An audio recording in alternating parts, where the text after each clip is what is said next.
And good morning. It is Monday, April 6th, 2020. And good morning to you all. Just another episode of What's in the News, okay? First of all, let's go just through the numbers. Worldwide, we're talking about the coronavirus. 1.3 million victims is what the latest numbers show, with 70,000 people dying of the disease worldwide so far. In the United States, there are 337,000 cases of the coronavirus that have been identified, and 9,600 people have died. So it works out that about 1 out of 4 cases worldwide is here in the United States, and 1 out of 8 deaths worldwide is in the United States. So the United States is clearly the most stricken country with this coronavirus, even though it started in China. And that raises, of course, issues. Is the Chinese government telling the truth about their numbers? And last week there was a report that the CIA was very, very specific in saying that the Chinese have underreported the number of cases and the number of deaths. But in the end, we can only go with what's reported, and right now the United States is the most stricken country by far. Just to give you an idea, 337,000 cases in the United States, less than half of that in Italy, less than half of that in Spain. So, and China only reported 81,700 cases. So, the United States, I think we're trying to be open and honest, and we got hit really, really hard by this virus. Here in the state of Texas, the latest numbers, and this was released yesterday at noontime by the Texas Department of State Health Services. They are reporting 5,330 cases here in the state, and more than 100 people have died. And, you know, those numbers will be changing, of course, every day. So, going to stop this for just a second, and I'll be back. Okay, I'm back. My dog wanted to come back in the house, so I had to go get him. Let's see. Texas actually is reporting 127,000 cases and 6,812. Let me get that right. Texas is reporting 6,812 cases and 127 people who died. Okay, so those are the latest numbers. Here in the city of Abilene, for those of you who are here and those of you who aren't here, there has been 23 positive cases of the coronavirus. And actually, that is not the latest numbers as I look at it. The latest numbers actually show, I believe it's 31 cases now. Yes, 31 cases now of the coronavirus here in Abilene, and we had the first death from the coronavirus just over the weekend. Okay, now, you know, this is all, I'm sure you've seen it, this curve that's going up and coming down, and we're on the upward slope of the curve as far as anybody knows here in the United States. New York, they're talking about reaching the peak. They've actually had a slight decline in the state of New York in the number of deaths, but they're still having a lot of deaths there. But the question really is for the country as a whole and also for Texas, when is this going to reach its peak? And what the estimates are right now, and this is from the University of Washington, they have an Institute for Health Metrics and Evaluation, and they are saying that the United States as a whole will reach its peak on April 16th. But because Texas was late to testing and real evaluation and getting a real handle on it. They don't think our peak is going to be until May 5th. So we're in this for a long period of time. The president's 30 days to slow the spread is only for the month of April. So it'll be interesting to see what happens beyond that. So many other things to talk about with this. Let's just take a couple. This week, the Surgeon General said that this is going to be a Pearl Harbor moment, a 9/11 moment for the United States. In other words, the deaths are going to increase and the deaths are going to get closer to us. The cases are going to get closer to us. The fear is going to grow this week. It's just, they were very blunt yesterday in saying this is going to be a rough week. Anthony Fauci, the doctor who is head of the National Institutes of Infectious Diseases, he said we are struggling to try to keep this disease under control. That's a pretty damning statement if there ever was one.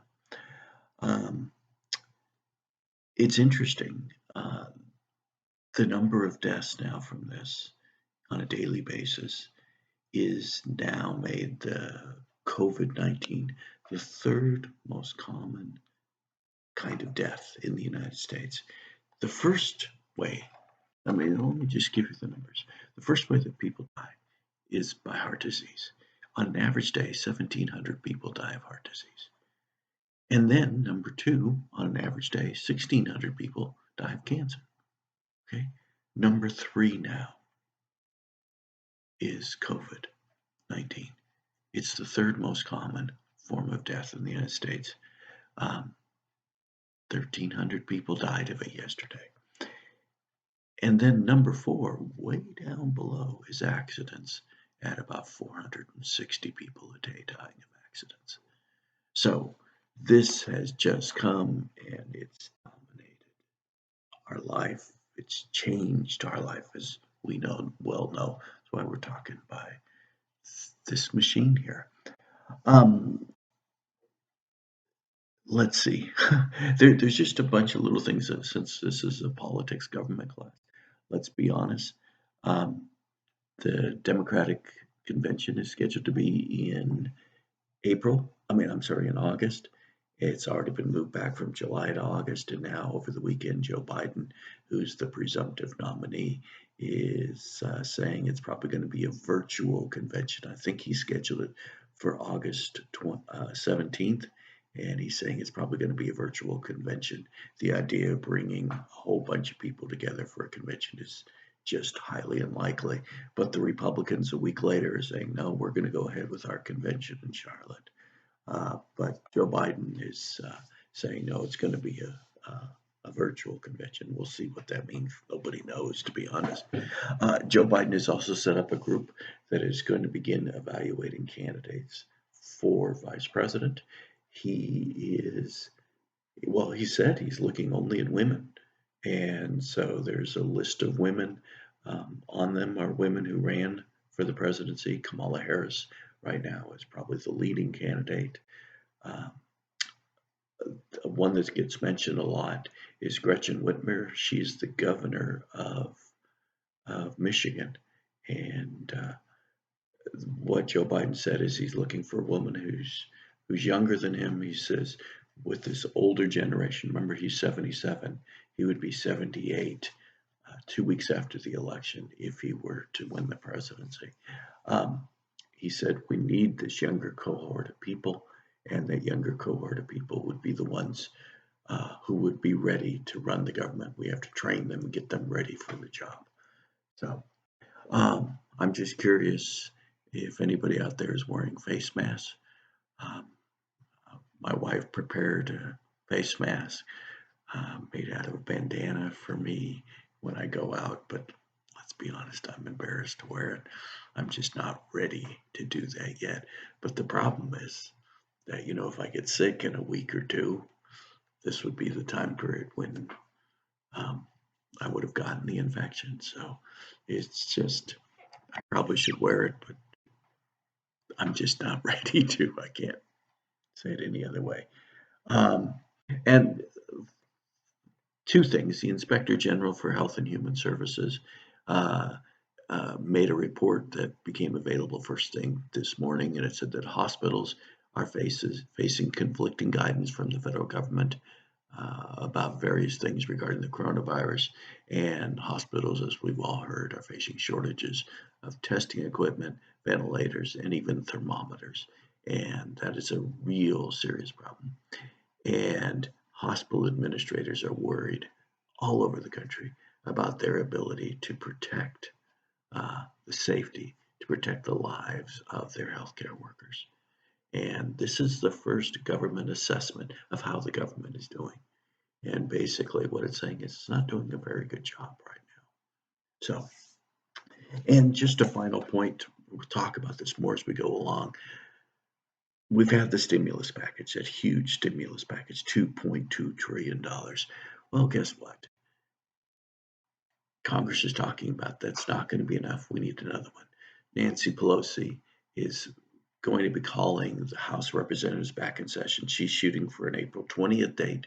And at that time, they want to take up another stimulus package.